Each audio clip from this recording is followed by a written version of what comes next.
So here we have it.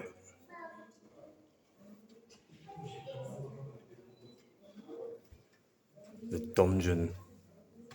This is where Vlad Dracula would have been oppressed and imprisoned by the Hungarian knights who were jealous of his power and influence in the region of Wallachia, which is now Romania. This is a cage. This might be, and probably is, the place Dracula himself was imprisoned. This is, according to history, where it was. So this dummy of a man hung like that is probably what would have happened to Vlad Dracula himself. He would have been hung like that and humiliated, not to be killed. Obviously, they never killed him, the Hungarians. They just humiliated him. They hung him like that so he'd live and be choking and just getting probably things thrown at him and everything else. He would have had a hard time in here.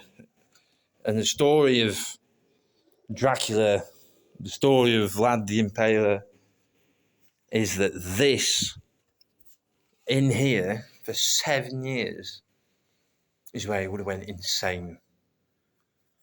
And what if this is where he truly turned dark? Because obviously before here, he was just a troublesome local leader that rival Christians just wanted to do away with. They just wanted to stick him in here. Yeah, he's a royal person, he's of a noble bloodline, so they can't really kill him because he's a bit too important, and you might end up making a war with some of his relatives from different areas if you kill him. But if you stick him in jail and you torture him a bit like this, you get Vlad Dracula, you put him in here, you bully him a bit.